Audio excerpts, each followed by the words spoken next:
Okay, let's get started. Thank you, Andre. You're welcome. All right, so I'm going to introduce Jeff. Sure. I don't see you here. He was here for a second. That's okay, Jeff. Okay, so Jeff is going to speak in just a second about the safety committee while he's going to find Spencer to introduce Spencer one more time. Here's Spencer, our new safety what is your title anyway? I keep forgetting. Campus steward? Campus steward. Excellent. So glad you're here. Okay, Jeff, come on in.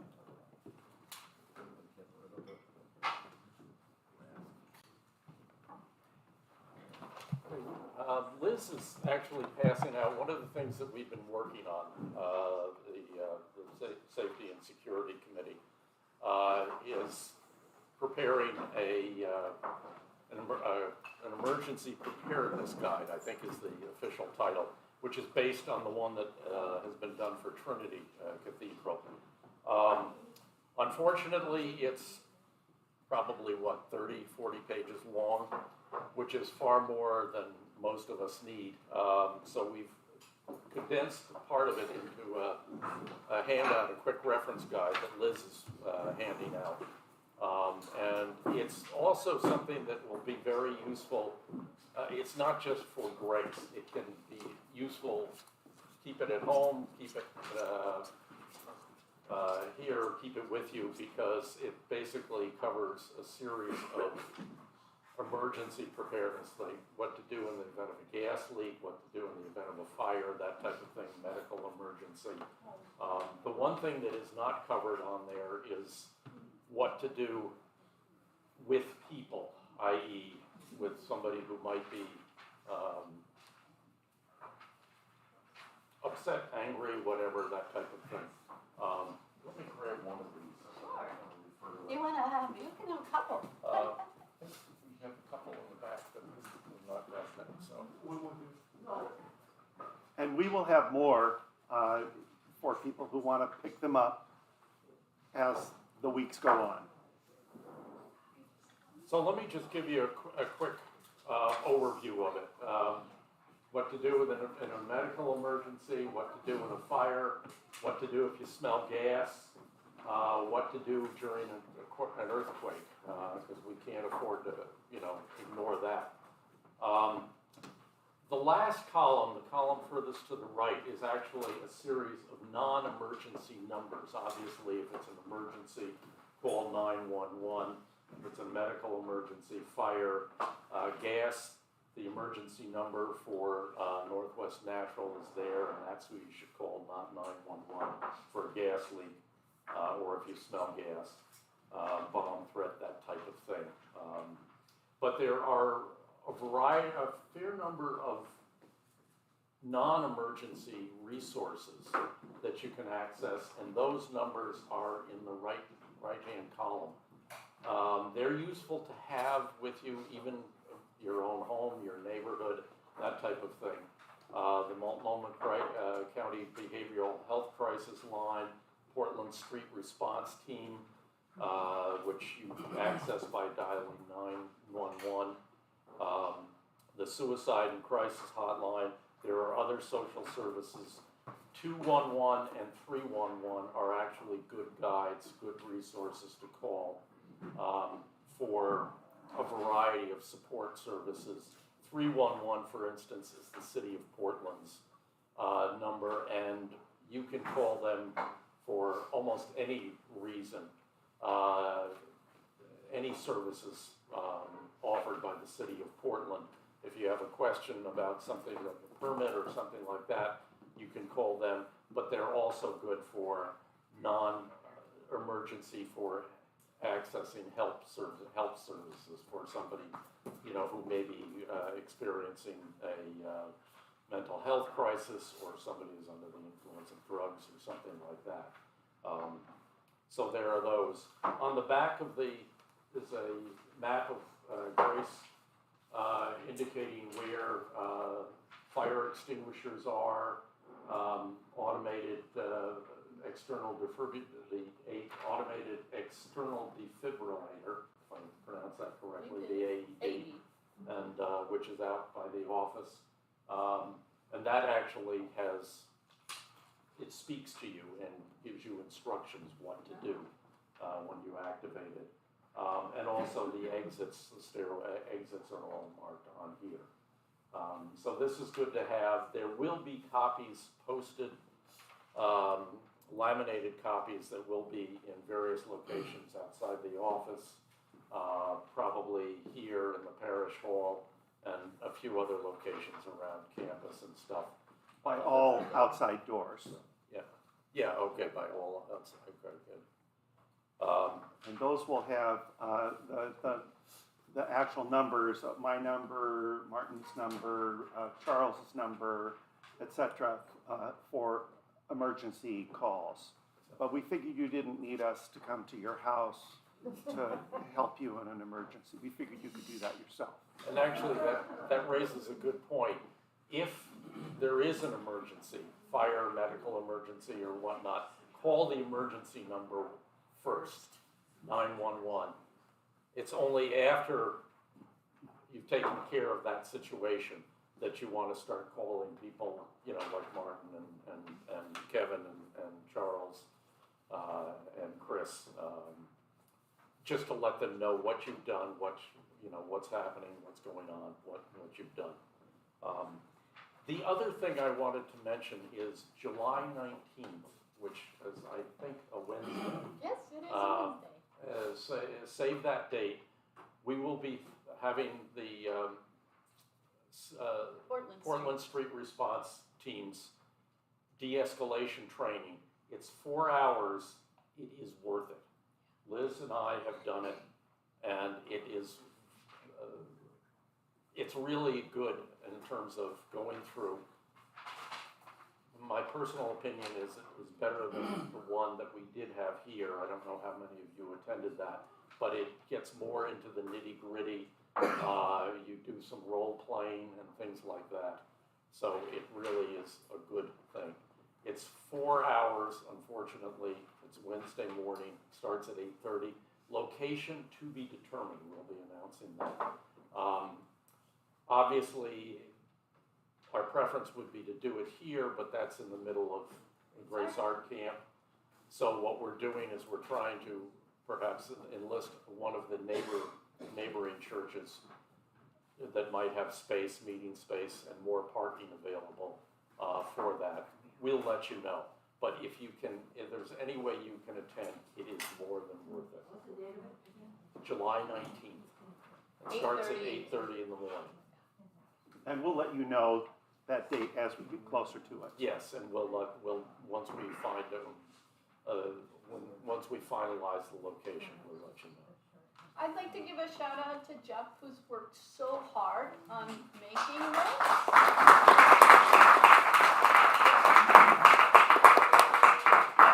With lots of input from the safety and security health team. So a shout out to each of you that's on that team. I also just want to re-emphasize 988 is up and running and is also available for teenagers who are suicidal. So they are available 24/7. One last thing, and this is with regard to the Portland Street Response Team. That you access them by dialing 911. Somebody on the other end will probably ask you a series of questions, to make sure that the Portland Street Response Team is the right resource, and that you don't need a police presence. But these people are trained social workers. It's an intervention team. They have access to a lot of resources. And again, it's somebody who is not threatening in terms of violent behavior or whatnot. That is probably the best single resource to get them to come, because they will address the situation, and again, a non-violent, non-police response. So, okay. Okay, Liz, I'll take those. And we will have these in the office if you need more of them. So just talk to Chris, she'll be happy to give them to you. Okay, so we had, sometime in February, we had an outreach committee meeting, and it was very exciting. And I just want to give you a quick update on two of those things. We're in a research phase right now. We're researching what we need to do the Friday meal that we used to do. Formerly known as Friday Feast. We'll be having more meetings about that to see if we want to rebrand that to a different name. And I had a good long talk with Mary, Tim and Mary, and so I got a lot of valuable information from her. The next thing I'm going to be doing is going over to Westminster to see if they are interested in doing this again with us. Apparently, the person who I can't remember, Shirley, I think was her name. She and a bunch of her friends were involved and were the main ones coming here to help with this. And I know that there were kids from Grant and kids from OES, and we could probably get kids from Central who want to get in their volunteer hours to help with that. So there's lots of energy toward that, and I'll keep you posted as this goes along. Another thing that we're looking into is researching is what would it take for us to help a refugee family from any of the places that need help right now, Ukraine being one of them. So we're researching all of that, and I will give you more information. Does anybody have any questions about this? Yes. Kevin, are you going to be reaching out to the folks who were regular cooks for the Friday Feast? Absolutely, absolutely. And I've got a list of a lot of those names, and the one thing that I want to make sure that we do is that we approach this in a sustainable way, because what can happen is you have the same people doing it over and over again, and you burn them out. And we don't want to do that. So I want to make sure that it's a sustainable effort. Yes, you do, Dave. In church, 2 people volunteer, do the same things over and over again for the good of the people. Cooking for Friday meal is somebody's ministry. So I know Nora cooks 10 times a month if she's required to cook to make sure it happens. So the burnout thing, I'm not sure how that factors in. When you have a ministry and you're doing something for your church, making it sustainable based on, we have to have 50 people volunteer. That's not how church ministries work. That's not how anything works anywhere. You always have a core team of people who have decided they need to make something work. And we're still deciding on whether we want to do these things. People are homeless, people are cold, people do not have hot meals. And yes, it's been a long time. I am passionate about this. So we need to decide what we need to decide. But meanwhile, day-to-day living is happening. People are suffering. That's all. Thank you, Tunde. All right, so next thing we're going to talk about is Grace Commons. So Martin, if you want to step up here. So not a whole lot of update on this front. I think the main thing to know, periodically folks will ask, is there still a project happening? Yes, there still is a project happening. One thing that we know, insofar as any of us know the future, is that we will be building affordable housing on the Grace campus. We don't know things like when that's going to happen, but we do know that it's going to take place. And we are, I'd say there's sort of a big kind of question mark at the moment about, we learned this summer about Fame's departure, about what we are doing with the campus that is not involved in the affordable housing. That is kind of an open question at the moment. During pandemic, construction prices really got expensive, and that kind of made us wonder if new construction is the best bang for our buck, and indeed if it's feasible. So suddenly your team is wondering a bunch more about improvements to this building that we're in now. Nancy has an idea, for instance, about getting a wheelchair ramp in here. There is a wheelchair ramp, but not one that would satisfy ADA at the moment. It's a terrifying ski slope as opposed to a proper ramp. So that's a thing we've been wondering about. If this building were to stay, then the question becomes what happens in the space where the two houses are at the moment. So quite a few question marks. Whenever I have coffee with someone, one of the things I will say is, what do you think we should do with the campus? It's cool to get to wonder about that. So love to wonder with you. So not really a whole lot of updates except to say there still will be a project here, but there's a lot of questions about what it'll look like. Marianne. In the meantime, is there any movement at all from the city to vacate the piece of property strip along the side? Yeah, so that's turned into it's turned into a labor because the way the process works is that the neighbors need to give their consent to us getting that strip of land back, and that's just kind of been a molasses project to get that consent into place. So I've had a conversation, for instance, with the folks at what I call the U.S. Bank building. That's not really its name, but the building over there, and that hasn't turned into a yes just yet. I know Kevin is in conversation. I spoke with Lynn, who lives in the condos over here, and we had a wonderful time chatting, and then she said, well, why is it that you're here? And I said, remember that thing that you got that we wanted you to send in? We got zero response from any of the neighbors. And she says, well, I sent it in. Oh, and I sent it in to this person. And I said, may I take a picture of that? Because remember, we had COVID, and COVID affected everybody. So I have a feeling that some of our responses from the neighbors might be in someone's inbox who works from home. So we'll find out. We'll figure this out. But if that happened to one person, you know it happened to more than one. So yeah, fun. It seems like that's something we could work on in the meantime to get Yeah. it settled.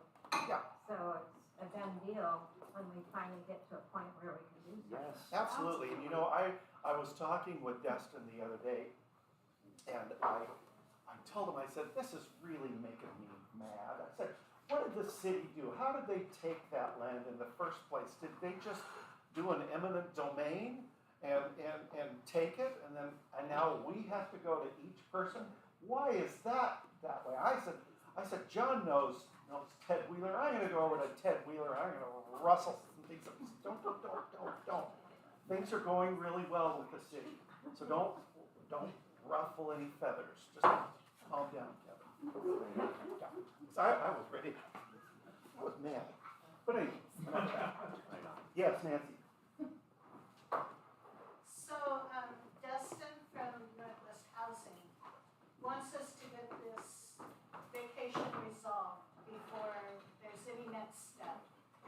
So that's kind of where we are.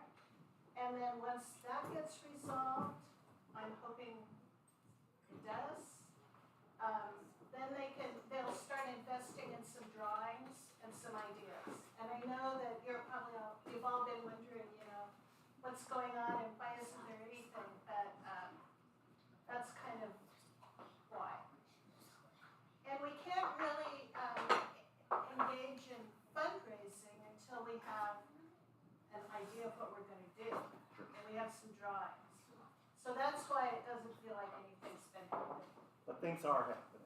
There. And I believe that we found out about the vacation process just about a year ago. So Destin said that it would, he expected it to take a year to a year and a half. So we're not behind yet, but it is fast approaching. So we'll find out where Lynn's signature went, and if there's any more that we don't know about. We need, did he say 2/3? I think the list was, there were like 120 people on this list, and we needed a yes from 2/3 of them. Yes. So can we send out reminders? Because maybe if we send out reminders, some people might call us and say, what are you guys talking about? I already sent you a reply already. And that would also make it clear to us which direction we're going. So, Well, before we do that, I want to make sure that I know where Lynn's went. Because what if you it can't would find annoy out? me What if if it somebody. takes you 3 months for you? During COVID, a lot of mail were lost, not only to church, but to everywhere else. So, I mean, I'm not saying that you shouldn't do your due diligence as you see it, but the point is, what if we don't know where this went? And that would have taken us another 4 or 5 weeks to find that out. Well, I just found out about this last Tuesday. So I will talk to Destin on Monday or Tuesday, and we'll do what we can. Okay, thank you. Yes, Access apartments over here, did they respond or? we now know, they're asking about access apartments, and we did talk to, Nancy went over and talked to them. Yeah, apparently I really screwed up because I went and talked to them and this woman was just willing to sign something, but she wasn't the owner. It's a corporation and, I said something about affordable housing and she said, well, we don't want affordable housing over there. So anyway, Destin was very upset with me. But, you know, it's just the truth. Sure. So I don't know. They could find out from any number of Sure. people what we're going to be doing. I don't understand. The question isn't, can we or can't we build affordable housing here? The question is, can we get this strip of land back? Exactly. Yeah. But they are using it to keep us from building the affordable housing. Sure. Am I right? Well, I think so, yeah. I mean, I was just, there's been a bunch of articles about this lately, about the many things that function as roadblocks to getting affordable housing. None of them were intended as roadblocks, but they function that way, and blue states are particularly bad in terms of having these sort of roadblocks in place. Often there was good intentions when the law came into place, but yeah, this is one of a number of ways you can sandbag a process like this. Destin thinks if we make the effort and we document, and he can go to the city then and say, you know, these people aren't opposed to us having our land back that we've always actually had. They don't want us to build affordable housing. And you're saying as a city that this is something we need to do. So can we bypass this in some way? Right. And I think we may end up going down that path. I wonder if because affordable housing has such a bad name to it, Yeah. that maybe we switch to equitable housing, Yeah. you know, and switch the name. I love that process, and I think people might be more inclined to actually move that direction. Yeah. You know, they're gonna see right. No, Yeah. Sorry. and what I'm saying about that is that we be mindful that when we want people to move out of poverty, if we create a housing that is specific for those that are poverty stricken, and they're gonna stay in poverty. Right. One thing they do in Canada is they do multiple price unit housing. Sure. You know, so as we do this, we might wanna think about that, because how you move up in the world is about who you know and your contacts, Right. not about how hard you work. Yeah. So we might wanna think about how we structure this, and it might be multiple use housing. Yes. With so many people to be approached on this, you said 120 or something like that. Why can't we put together some informed committees Yeah. of like 3 people to go and approach the people and just keep following up? Such a good idea. Yeah. Great idea. Really try to get something done on that. I'm gonna call Destin, like I said, on Monday or Tuesday, and I'll have a conversation with him and see what we really need to do. Cause, yeah. That's Okay. a It's a great way to get to know our neighbors. Sure it is. Walk around. Yes. Okay, we're gonna, yes. I'm sorry I don't already know this, but could you just say briefly, what is the piece of land we're talking about? So along the, I'm sorry. Go ahead, go ahead. So along 16th, way back when that was going to be a thoroughfare, and the city took 10 feet of land adjacent to 16th in order to widen 16th quite some time ago. So if you're a longtime Portlander, you will remember, and you've lived in this neighborhood for a while, you will remember 16th as a quasi-thoroughfare. I was speaking to a neighbor who said once a year there was a car in his front yard because they would gun down 16th and like miss some turn. The city ended up putting that swoop in around at Holiday Park. So the thoroughfare now ends up on 15th. There's no, they don't need the land anymore. So that's the 10 feet over there. It ought not to be contentious. It ought And not. we need to get it back. We need it, that's right. That's right. Okay. They can design, that's the problem, they can design around it, but it's ridiculous to do that. Yeah. It's very expensive, and then you lose units that we need to be affordable housing, so, the worst scenario is we don't get it back, and then we have a funny shaped affordable housing Right. place with less units.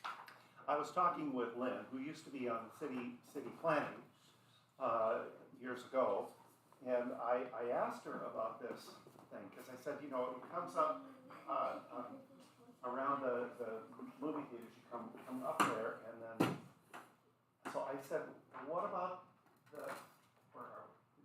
the houses down here? What about the condos, and did they have to give up that? She said no, and Mayor Goldschmidt is the one that Bonnie, who owned the White House there, she was gonna have to get rid of part of her house, and she just said no. She said absolutely not. So that's why, that's one of the reasons why that shifted. But we're the ones who are stuck with the vacation. So we will get this taken care of. Paul?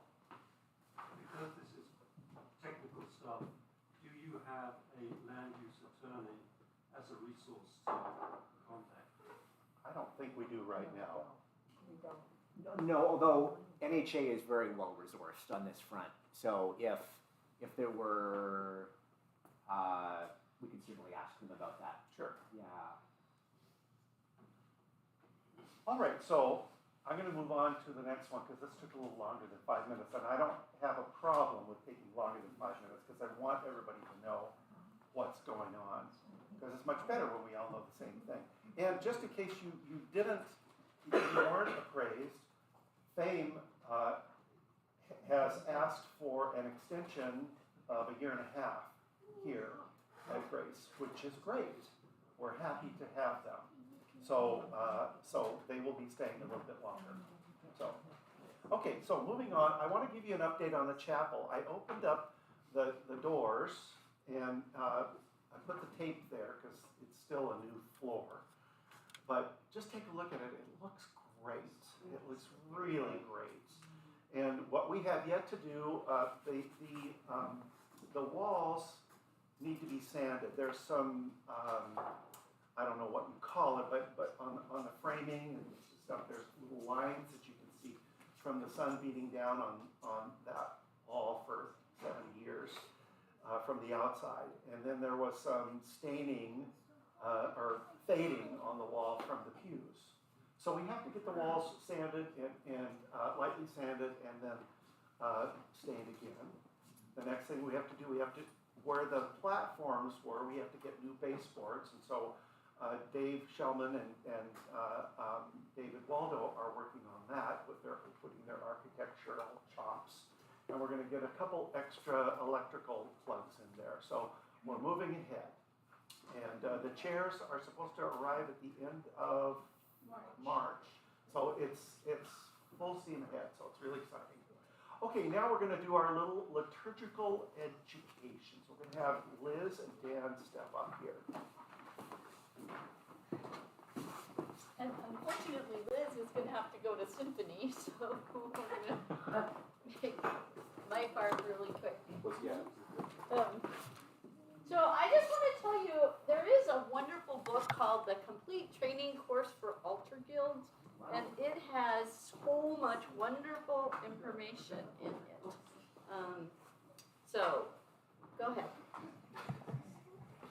No, or did you want to talk about any other items? No, not really. Okay, so we're going to talk about some things that have to do with the altar, and particularly we were given the idea, talk about what deacons do, use that as a window on talking about, because probably from out in the church you can see some stuff is happening up at the front every week, but it may not be entirely clear what that stuff is, and even if you could see what we were doing, you might be like, I wonder why they're doing that stuff. And so that's kind of what I'm going to talk about. This is a very compressed and brief version of this stuff, but I kind of love to talk about it. So if you have more questions, you can always come to me, or you can join Altar Guild, which is a great place to learn about these kind of things and interact with this stuff. So as a starting point, everything that happens at the altar is sort of this blend of symbolism borrowed from the animal sacrifices of ancient Israel and the symbolism. Wait for it, I'm going to get there. And the idea of a shared meal. So the altar is both an altar on which some kind of a sacrifice is being made, and it's a table around which people gather and share a meal. And that idea actually goes back to the temple of ancient Israel, where most of the animals that were sacrificed ended up becoming a meal, or at least a large part of them did. And so there were a lot of people eating. I mean, the ancient temple was sort of like half temple, half steakhouse. There was a lot of eating and cooking going on. So the idea goes way back of linking these two things, but Jesus, of course, gives this a new kind of spin when he identifies himself with a sacrificial animal, the Paschal lamb, and does it around a meal with people. And so it keeps those things together. But whenever you hear in the liturgy, Christ our Passover is sacrificed for us, therefore let us keep the feast. There you got it. Meal, sacrifice. It's all kind of bound together. So some places where this symbolism shows up. One is when you might see somebody, often a deacon, not always a deacon, assisting the priest with washing their hands in a bowl that's up there. That bowl is called a lavabo, which comes from a Latin term that basically means I will wash. And that comes from, the idea in the ancient temple in Israel, a lot of hand washing, because you got pretty dirty, sacrificing all of those animals. But as you moved into the Middle Ages, a sort of different tradition developed. And the different tradition that developed was that people would bring all sorts of gifts to church service, and they would give them to the priest. So you could have animals, you could have agricultural products, you could have all sorts of stuff. So when the gifts of the people came forward in the Middle Ages, it could be all kinds of stuff, some of it quite messy. And so when the priest would receive all of these things and sort of like gather them to the front of the church, they would have some hand washing before they got to actually offering the meal. And so that hand washing is sort of a blend of the ancient hand washing and the medieval hand washing, but it really also comes from the fact that in the Middle Ages, because everything developed kind of a ritual function, that the priest would often pray a verse from the Psalms, which is Psalm 26:6, which says, I will wash my hands in innocence as I walk around your altars. And so that is a verse that was originally prayed by the priests in the ancient temple when they would be washing their hands with animal sacrifice, became a thing that like the medieval priests would say while they wash their hands, and it's still kind of going on today. But that's where that hand washing thing kind of comes from. Another place where this blend of ancient and medieval and animal sacrifice and meal shows up is incense, which you probably saw Liz do today when she censed the altar. That in the ancient temple, try to imagine what that thing would smell like. When you've got flocks of animals, right, standing around all day waiting to get killed, and then you've got the actual animal sacrifice, and you've got blood, and you've got flies, and you've got stuff like that, it would not have smelled delightful around where that was. But this was also a really sacred space. And so the idea of burning fragrant things to sort of purify the air around the altar became really integral to it. And in the same way that they understood the smoke of the altar as sort of carrying the sacrifice to God, the smoke of the incense sort of came to be understood as carrying prayers to God. So as you move into the Middle Ages, you start to get, again, you have these big medieval churches packed full of people who do not smell awesome, and the smell can get pretty funky in the churches. And so the idea of having a person that leads the way with this smoke, which symbolizes the prayers of the people rising up, but it also makes it smell a little less funky right around there, that all gets kind of blurred together. So again, ancient sacrifice and sort of the meal of the church sort of coming together. So this leads us to like what's going on the altar, and we don't have all of our things here, and upon first inspection, you might say, that's no chalice. The prayer book argues otherwise. The prayer book actually does not specify what a chalice needs to look like. So even though we wouldn't use this as chalice, the prayer book actually doesn't specify any of this. According to the prayer book, if you've got a cup, and you've got wine, and you've got bread, and you got a priest, you got a Eucharist. Well, I take it back. You also have to have at least one other person. You got a Eucharist. So if you are carrying on, you got bread, you got wine, you got a coffee mug, you got a priest, you got a person, and you got a cooler out in your front yard, you can have a fully rubrical Eucharist. So none of this is necessary. However, just because it's not necessary doesn't mean it's really helpful. Anglicanism, going way back, drew this distinction between non-essentials, something that we don't absolutely have to have, but also saying it's really helpful when we do, though. It has a kind of history and a kind of symbolism which is super beneficial.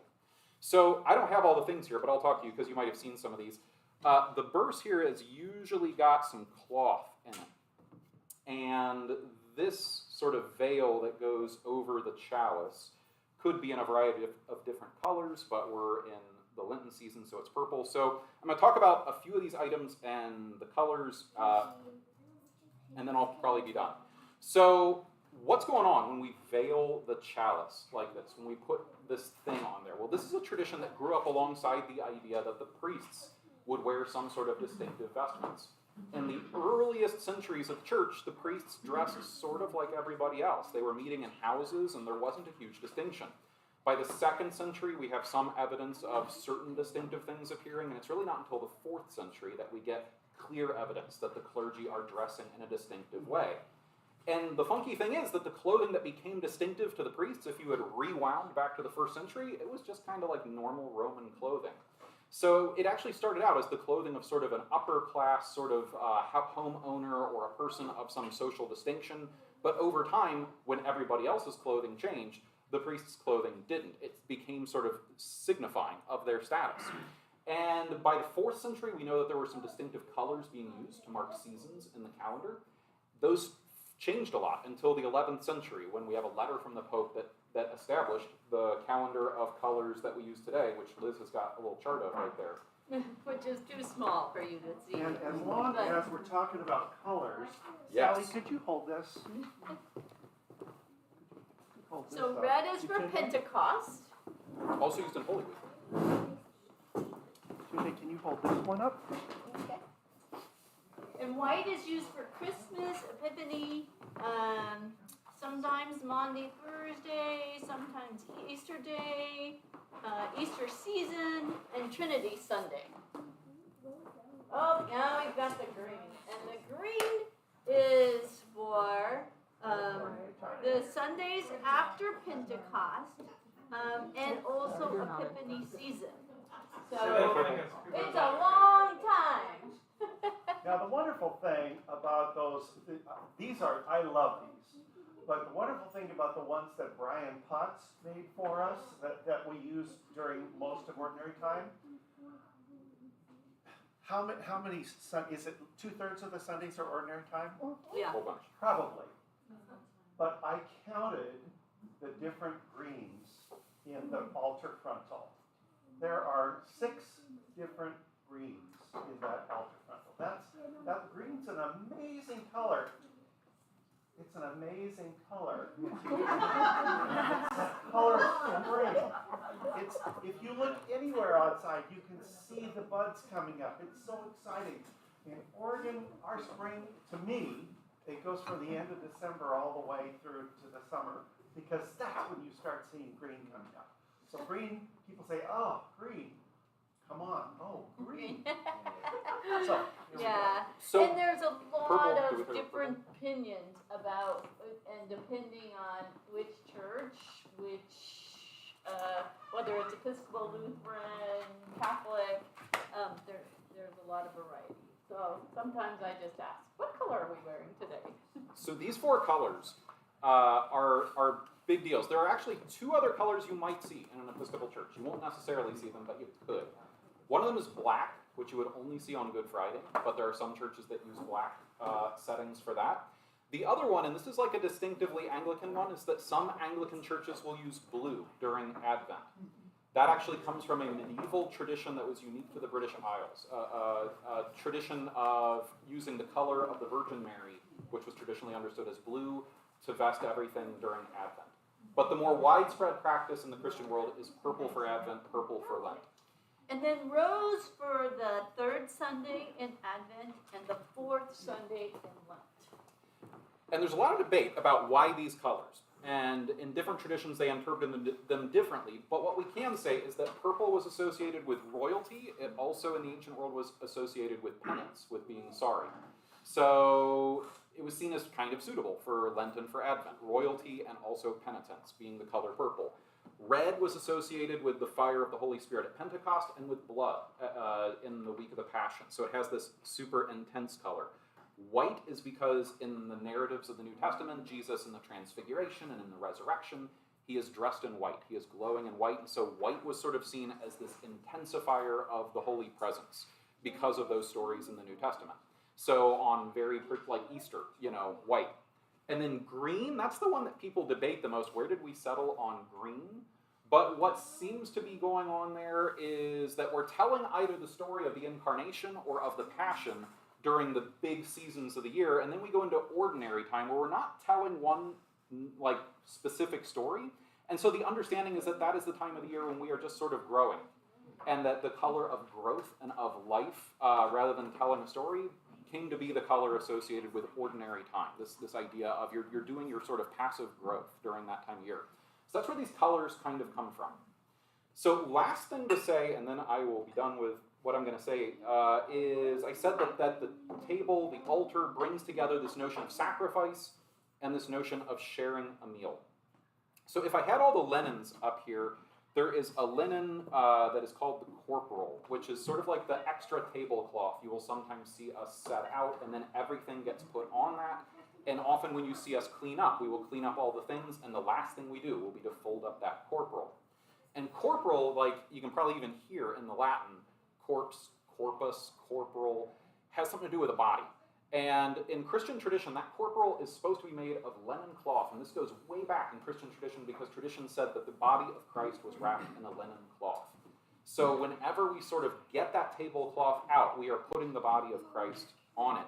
Except that we're also calling the body of Christ forward to eat a meal off of it, because this is where the sacrifice thing gets really interesting. What's being sacrificed in the Eucharist? Anglican theology, going way back, has said that Christ's sacrifice was once for all time. It's not repeated every week. It happened once for all time. So what's getting sacrificed every week when we gather and we eat this meal that somehow unites us to Christ's one sacrifice? The answer is you.